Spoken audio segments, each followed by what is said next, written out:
Welcome to the Ramayana, Stories of Dharma and Devotion. I'm Sandeep, your storyteller, guiding you through the eternal journey of Valmiki's Ramayana. Our narrative draws deeply from Valmiki's original text and is enriched with stories from other Indian traditions, offering you a complete and immersive experience of this eternal tale. In our previous episode, the tide of battle surged with new foes. The great generals of Lanka, Dhumraksha, Vajradamshtra, Akampana, and Prahasta each rode into war with fire and fury in their hearts. And yet, each fell, one to Hanuman's unstoppable strength, one to Angad's blazing wrath, one to the unshaken might of Hanuman again. And last Prahasta, the lion of Lanka, was shattered by the fearless Neel in a battle that shook the earth itself. Raavan had sent forth his pillars. One by one, they crumbled, and in their place rose something stronger, faith. In the roar of the Vanars, in the wisdom of Vibhishan, in the resolve of Ram, this was no longer a battle of survival. It had become a reckoning. Today's episode begins as the silence of defeat creeps into the golden halls of Lanka. Raavan sits not in triumph, but in turmoil. His strongest warriors have fallen. His army retreats. His pride is wounded.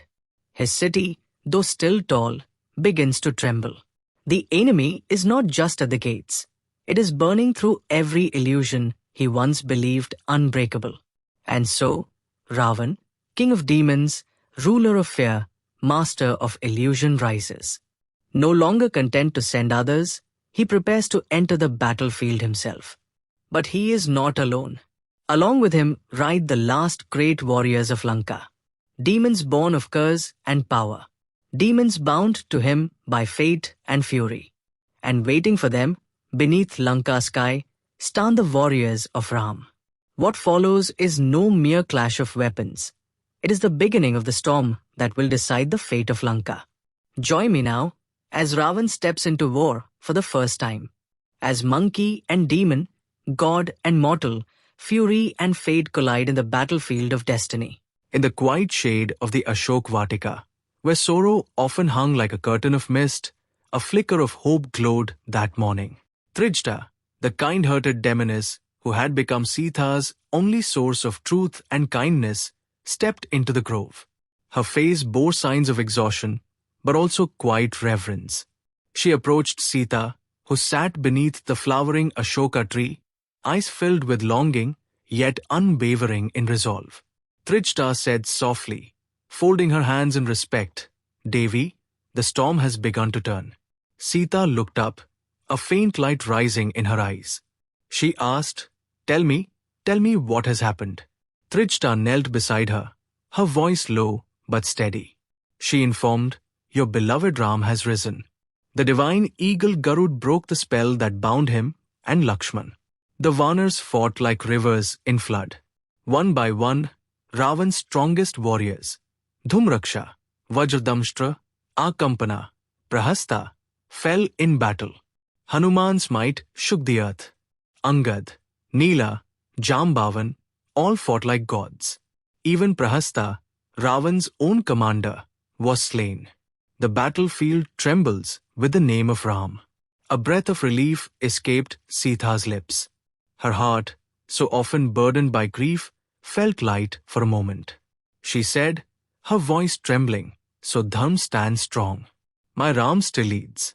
What will happen now, Trijta? What will Raavan do when all his strength has failed? Trijta was silent for a moment, then looked toward the golden walls of Lanka, as if she could see beyond them. She said, "I believe Raavan will come now. He has no choice. His pride is wounded. His greatest warriors lie fallen. And when he comes, the war will reach a fury this world has not seen. For though his heart is clouded by ego and cruelty, Raavan is no ordinary king. He is the greatest warrior humankind has ever known. A master of every weapon. A scholar of every Veda. Blessed by Lord Shiv himself. This will not be a battle of numbers, Devi. This will be a battle of fates." Sita looked away, her fingers gently touching the edge of her sari. Her eyes did not fill with fear. She said slowly, "If Raavan steps onto the battlefield, then so will Ram. And that will be the end of this long night." The wind stirred the trees around them. The ashok blossoms swayed gently, as if listening. The war was far from over, but the path to its end had now begun. Meanwhile, back in the golden city of Lanka, the gates that had once echoed with the proud footsteps of generals now fell silent. The demons who had fled the battlefield, battered, bruised, and broken in spirit, stood trembling before their king. Their eyes cast low, their breath unsteady, they brought news that Raavan had not expected to hear. One of them whispered, "Prahasta is dead." Raavan froze. The word struck him like a thunderbolt. His eyes widened. His voice, when it came, was no longer the voice of a king, but of a man stripped raw. He repeated, "Prahasta? Prahasta has fallen?" The court around him fell silent. Not a breath dared to stir. For Prahasta was not just a general. He was Raavan's maternal uncle, a warrior of unmatched experience, a master of battle formations, the man who had once led Lanka's armies to victory against the Yakshas and Gandharvas. He had trained many of the younger warriors now cowering in the shadows. Raavan had never imagined that Prahasta would fall. Not to monkeys. Not to anyone. Raavan's fists clenched. His blackened nails dug into his palms. His eyes, burning with fury and grief, swept over the faces of his ministers and commanders. He roared, "Is this what has become of Lanka's warriors? Have the sons of Dashrath broken the spine of my army so easily? First Indrajit's spell fails, then Dhumraksha falls, then Vajradamshtra, Akampana, and now Prahasta." The ministers dared not speak. Then, with a voice as cold as a mountain wind, Raavan said, "Enough. No more sending others. I will go myself." Gasps rang out in the court. Raavan thundered, rising from his throne, "Let Ram see with his own eyes what it means to challenge the king of Lanka. I am not some commander to be picked off by monkeys. I am Raavan, the slayer of kings, the conqueror of the three worlds, the devotee of Mahadev, the master of every weapon, every mantra. If Dharm stands in my path, then let Dharm prepare to face death." The palace trembled with the force of his words, and the war drums began to beat once more, not for another general, but for the king himself. The one who had ruled fearlessly for centuries now prepared to meet his enemy face to face. The demon king was coming. The storm was about to reach its peak. Raavan, the mighty king of Lanka, stood tall upon his golden chariot, its wheels adorned with gems, its horses breathing smoke like dragons. His armor shimmered like the rising sun, and his many arms, each trained in the art of war, rested calmly yet commandingly. A white umbrella, the symbol of supreme royalty, shaded his head. Around him, conch shells blew, war drums thundered, and thousands of demons roared his name. As his chariot rolled through the gates of Lanka, the ground seemed to shake, and the sky dimmed, as if nature itself acknowledged the arrival of the storm. The Vanars Sena, fearless and furious, rose to meet him. They looked like mountains brought to life, wielding trees as clubs, flinging rocks like thunderbolts. The battlefield crackled with energy. The space between the two armies charged like a sky before a storm. Ram, standing beside Lakshman and Hanuman, turned to Vibhishan with steady eyes. He asked, "Vibhishan, tell me, who are these great warriors approaching with such terrible force?" Vibhishan, calm and watchful, pointed one by one. He said, "That is Indrajit, your most dangerous foe. He holds a boon from Brahma himself, and no one has ever seen him defeated while invisible. His banner bears the lion, a symbol of his fearlessness. You have met him before." He continued, "Next is Atikai, born of Dhanyamalini and blessed with divine strength. His body is so large that even mountain peaks seem small beside him. Riding that elephant is Mahoda, who laughs in the face of death. He crushes armies with a single blow. There, on horseback, is Pishach, swift and brutal. Vibhishan continued, and on the bull is Trishiras, the three-headed demon who was born of Ravana's might and destruction itself. That tall warrior with the serpent on his standard is Kumbh, brother to Kumbhakarn, filled with venom and wrath. Beside him is Nikum. His make glows with sacred metals and dark mantras. He is a warlord among warlords. Vibhishan said, on the right flank, that is Narantak, the demon who hurls mountain tops as his weapons. None have faced him and lived to speak of it. Ram's gaze then turned to the very heart of the approaching army. Vibhishan's voice softened, and yet the weight of his words struck like thunder. He said, and there, beneath the white canopy, stands my brother Raavan, the king of Lanka, the tormentor of the three worlds, the one who bound Shani to chains, who shook Kailash with his hands, who challenged Yam, Indra, and Varun. His face shines with earrings gifted by sage Shukracharya. His eyes burn with knowledge, pride, and anger. That is the one who abducted Sita. Ram narrowed his eyes. The sight of Raavan stirred something deep within him. Not hatred, not fear, but purpose. He said softly, I see now the radiance of my enemy. He shines like the midday sun. Even the gods would hesitate before him. But no longer will he hide behind spells and messengers. At last, Raavan comes as a warrior, and I welcome him. He stepped forward and drew his bow. He vowed, today I shall repay the debt of Dharma. For Sita's tears, for Jatayu's sacrifice, for every warrior who has fallen in this righteous war. The Vanar Sena raised their weapons, their chants growing louder. Hanuman cracked his knuckles. Lakshman smiled, sharp as an arrow. The war drums grew faster, echoing like a racing heart. And at the center of it all, Ram stood still, a storm in silence, eyes fixed on the king of demons. The end of this war was no longer uncertain. Before stepping onto the battlefield, Raavan, the mighty king of Lanka, turned one last time to face his ministers and guards. His voice, cold and thunderous, echoed through the palace hall. He ordered, the city is to be locked down. Fortify every gate. No one enters. No one leaves. Should I fall? He paused for a moment. His jaw tightened and he continued, should I fall? Lanka must not. The guards bowed deeply. The ministers, though shaken, nodded in silence.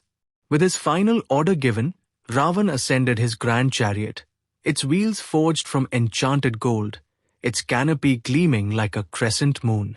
His flag, bearing the image of a coiled serpent, fluttered high above. His army moved like a black river behind him. As he crossed the massive gates of Lanka, the sky dimmed with the shadow of his presence. Drums pounded. Conch shells blew. The demons howled in anticipation. And from the ramparts, the people of Lanka watched with anxious eyes, for their king, their pride, and their last hope had gone to war. The moment Raavan entered the battlefield, his aura scorched the very wind. Fire crackled around his weapons. His gaze fell upon the Vanar Sena, a sea of warriors clutching trees and boulders, their teeth clenched in defiance. Sugriv, the Vanar king, did not wait.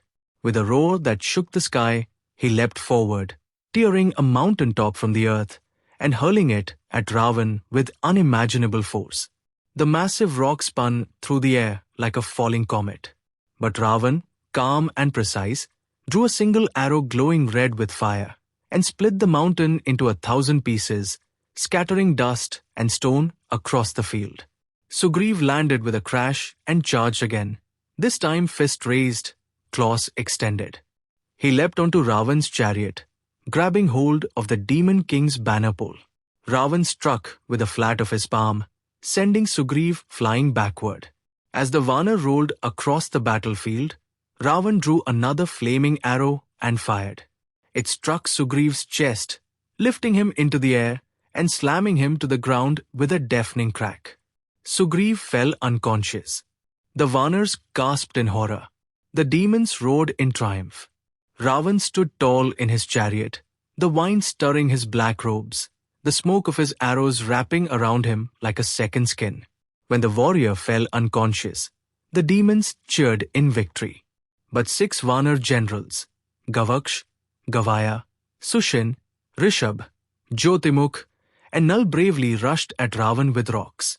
Using hundreds of arrows, Raavan easily shattered the rocks and struck down the Vanar leaders. He then unleashed a shower of arrows on the entire army.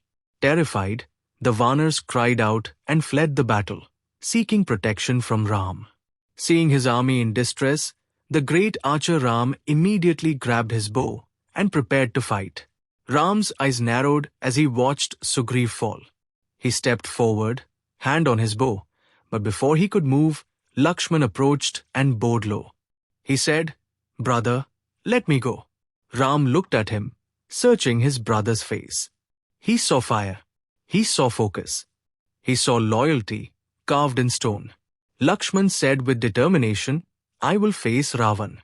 I have watched him strike down our warriors. Now let him feel the strength of Ayodhya. Let him taste the fire of Dharma." Ram nodded slowly. He said, "Go then, Lakshman. But remember that Raavan is no ordinary foe. Guard yourself with your eyes. Watch for the storm before it falls. And strike only when your heart is still." Lakshman bowed once more. He replied, "I will not return until Lanka's pride is shaken." He turned and walked toward the battlefield, where Raavan stood surrounded by smoke and flame. The moment had come. The brother of Ram now stood between justice and darkness. When Lakshman stepped forward to confront Raavan, his eyes burning with purpose, he paused as his path blocked by vision of raw energy. Hanuman, son of the wind god, was already in battle, hurling himself toward Raavan like a tempest sent by the heavens.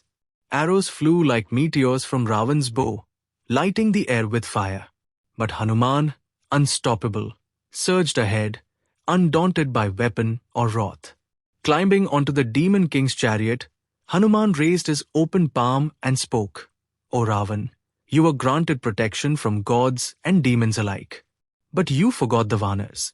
You forgot that we are born of mountains, forests, and wind. This hand, this 5-branched thunder, will snatch the life you clutch so proudly." Raavan's face darkened. His lips curled into a sneer, but his eyes blazed with respect and rage. He snarled, "Well spoken, monkey. Strike now, while you still have breath. For I shall end your prattle and your pride." Hanuman smiled. He recounted, "Do you not remember? I've already crushed your son, Akshay Kumar. You boast of strength, yet forget your grief." That stung. With a furious roar, Raavan rose and struck Hanuman's chest with the full force of his palm. The sound echoed like thunder on a stormy peak. Hanuman staggered, but only for a breath. Regaining his stance, he returned the blow with a fierce slap of his own. Raavan shook from the impact, as if the very mountain beneath him had quaked. Across the battlefield, gods, sages, and Vanars roared in approval. Even the demons paused in awe.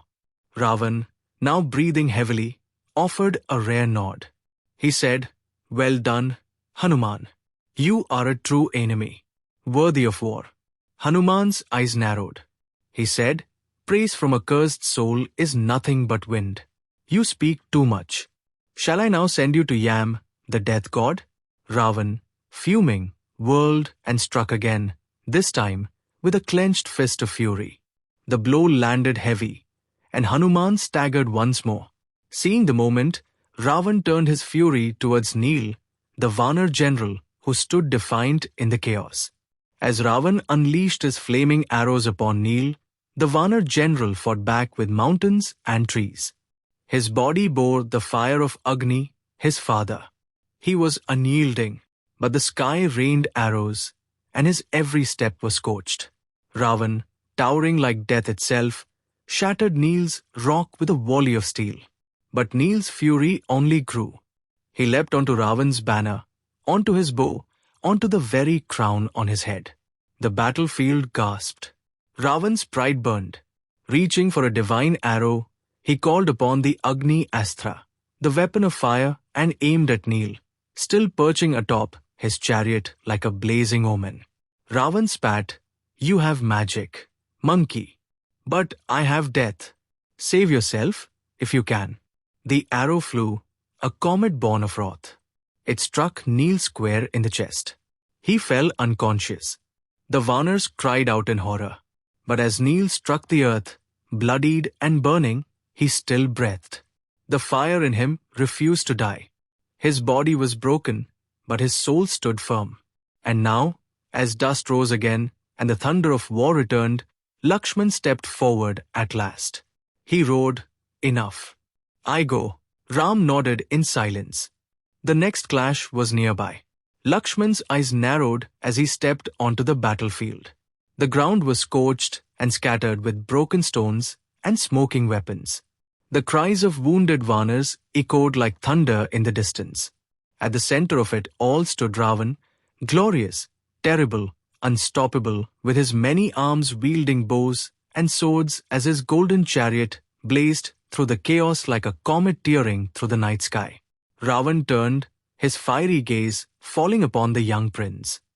His lips curled into a smile that held both amusement and contempt. He called out, "So Dashrath's younger son thinks he can challenge the master of the three worlds?" But Lakshman, calm as the moon before the storm, raised his bow and replied, "I do not come with pride, Raavan. I come with justice. Return Sita or face your end." Raavan's laughter rolled like distant thunder. With a roar, he launched a volley of arrows, each tipped with fire and chanting the names of dark asuras. But Lakshman stood firm. With swift movements and sure, he cut down each arrow mid-flight. The sky lit up with bursts of flame, sparks flying around him like fireflies around a lamp. The two warriors now faced each other, their weapons singing. The air trembled as they unleashed attack after attack. Raavan's arrows roaring with fire and black smoke, Lakshman's silver-tipped shafts blazing with divine energy. Their weapons collided with such fury that trees were uprooted and the earth cracked beneath their feet. As they fought, the monkey army looked on, awestruck. Sugriv, now recovered, sat beside Hanuman, his wounds bound, but his pride still burning. He whispered, "Lakshman fights like lightning itself." Raavan, though older and more seasoned, found himself surprised. Lakshman's arrows were fast, faster than thought, faster than sound. Twice he tried to corner the prince with a mace of arrows, but each time Lakshman countered with divine mantras taught by sage Vishwamitra and sage Agastya. The young warrior's mind was calm, his focus unshaken. But Raavan was no ordinary foe. With a guttural chant, he summoned a powerful illusion. 10,000 shadow warriors rose from the dust, each bearing Raavan's face. They charged toward Lakshman, surrounding him like a tidal wave. The Vanars panicked. Even Hanuman stood in alarm. He said, "This is dark magic." Even Indrajit's tricks paled before it. But Lakshman closed his eyes for a moment, whispering a mantra Ram had taught him. Drawing a celestial arrow gifted by the sage Vashisht, he fired it not at the shadows, but at Raavan's heart. The arrow flew, whistling with divine purpose, cutting through illusion like sunlight through fog. The spell shattered. The 10,000 shadows vanished, and the battlefield cleared. Raavan stumbled slightly, not in pain, but in surprise. For the first time in this war, someone had broken through one of his most powerful veils. Raavan admitted, "You are stronger than I thought." Lakshman replied, "And you are not yet punished for what you've done." Raavan's eyes burned now, not with pride, but with wrath. He raised a crimson-tipped arrow filled with poison and flame, designed to bring death in one strike. He fired it with the full force of his might. Lakshman fired back. The two arrows met in midair, and the impact lit up the battlefield like a second sun. The shockwave knocked Vanars and demons alike to the ground. Trees fell. Rocks split. The sky groaned. Raavan's eyes burned now not with the cold confidence of a king, but with fury stoked by frustration. From his quiver, He drew a crimson-tipped arrow, soaked in poison and wrapped in fire.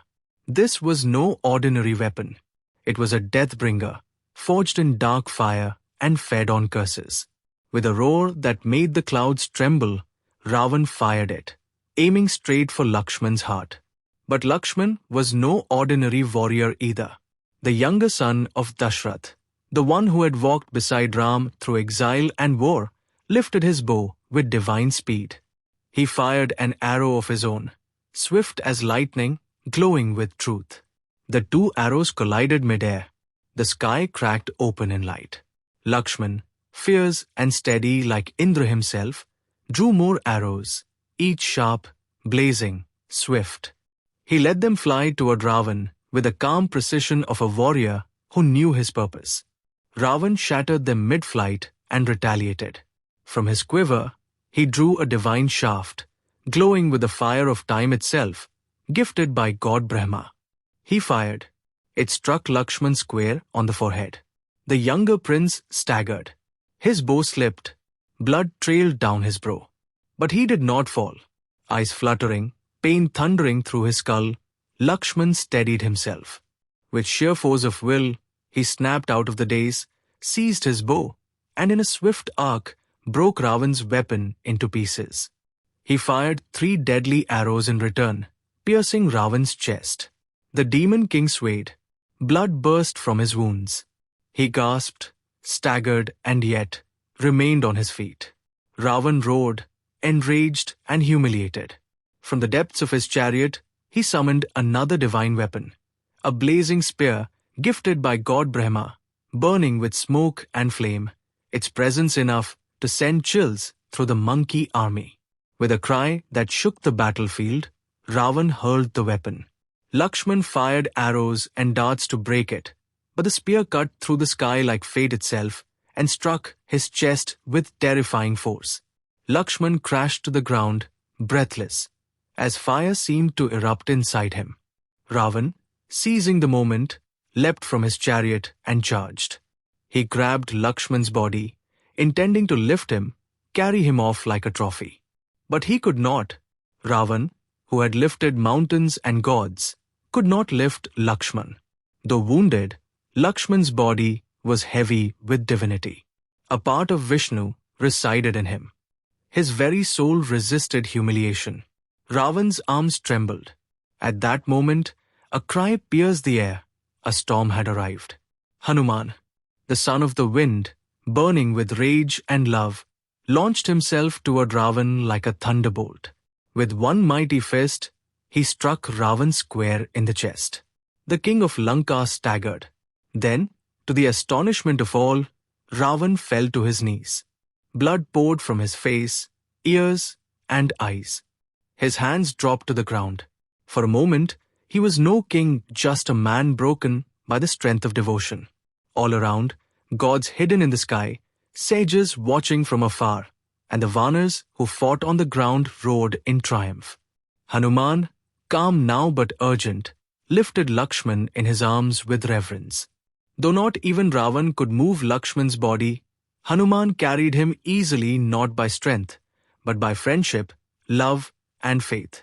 He brought him before Ram, who received his brother with silent anguish. The cursed spear, having completed its purpose, returned to Raavan's chariot, blazing with airy fire. Raavan, still shaken, wiped the blood from his face and stood.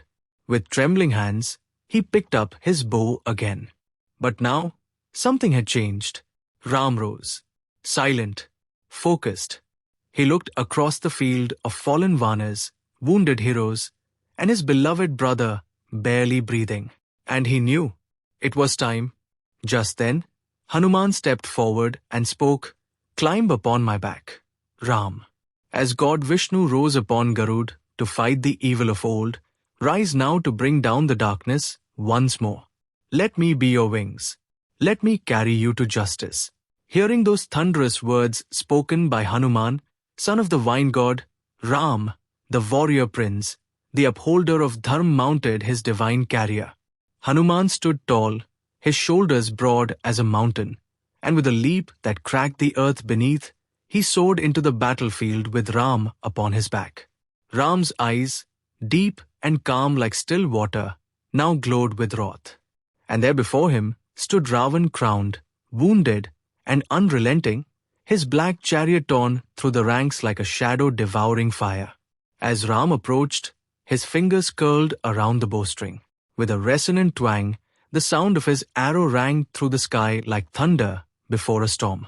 Then, in a voice that echoed like the voice of fate itself, Ram addressed the demon king, Raavan, "Stay where you are. You have stirred my fury. Where now will you flee? Will you vanish into the heavens, to Indra's court? Will you hide in the realms of Yam, or beg shelter from the sun, from God Brahma, Agni, or God Shiv himself? You will not escape me, not in this world, nor in the 10 directions." Ram continued, "You struck down my brother with your spear, and yet he rose again, like life itself, defying death. That same Lakshman, whom even your Brahma-given weapon could not defeat, now lives. And I, who destroyed thousands of your warriors, now stand before you not as a man, but as destiny." Hearing Ram's words, Raavan's pride flared like fire. His lips curled in fury.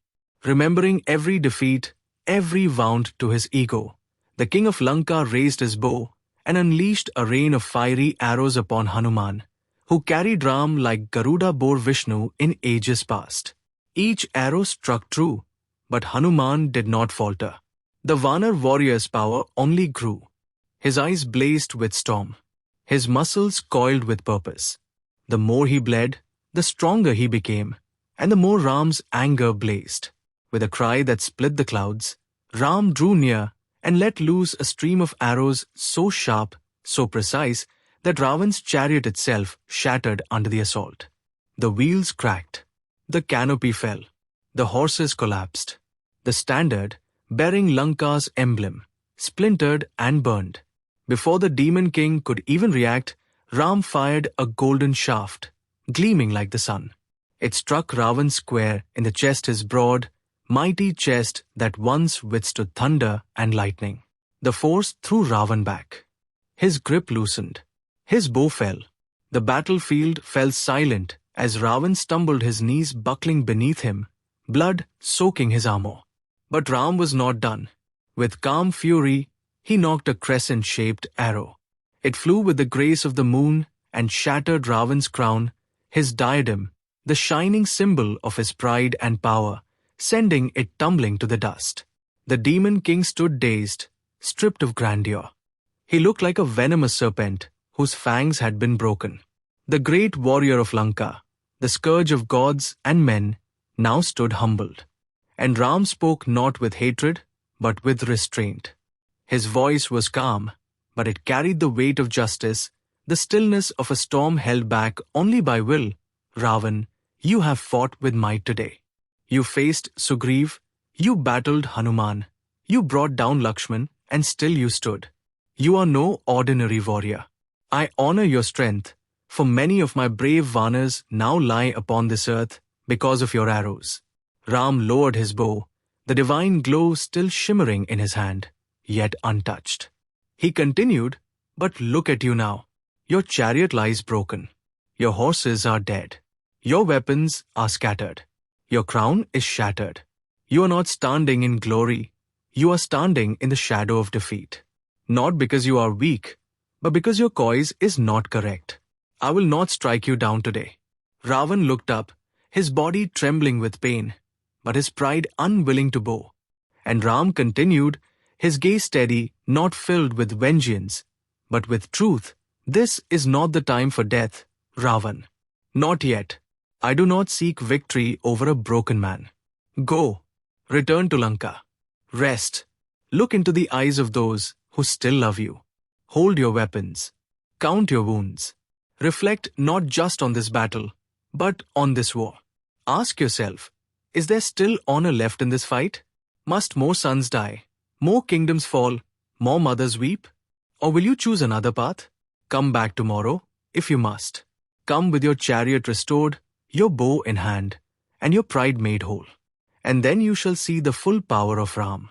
But until then, live, Raavan, His bow broken, his chariot destroyed, his crown shattered, turned silently.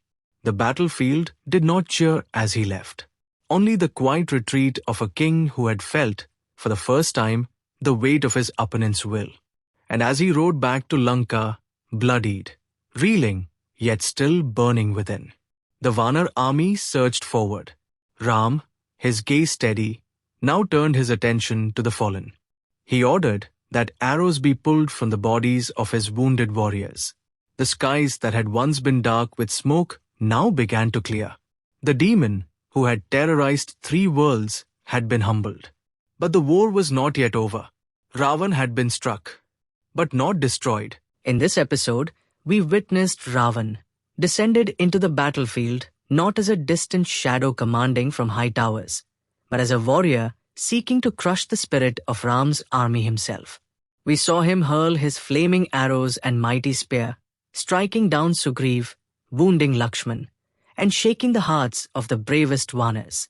But even as he rode, the fire of Dham burned brighter. We saw Hanuman rise again as a force of divine fury. His devotion lifted Lakshman when even the earth would not. We saw Neel dance upon Raavan's chariot, and the Vanar army cheer not with pride, but with purpose. And then the tide turned. Ram, calm as a silent ocean and fierce as time itself, stepped forward. With one arrow, he shattered Raavan's pride. With another, he brought the demon king to his knees. Not with hatred, not with rage, but with justice.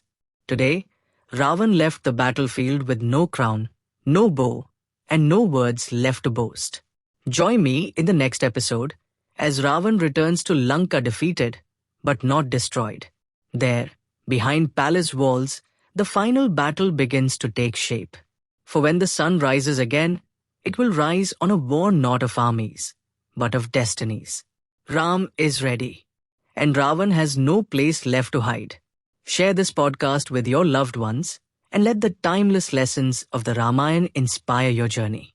Though the details of this ancient tale may vary across traditions, its essence reminds us of the enduring power of compassion, courage, and hope in the face of adversity. Until next time, may the light of Dharma illuminate your path and fill your heart with peace.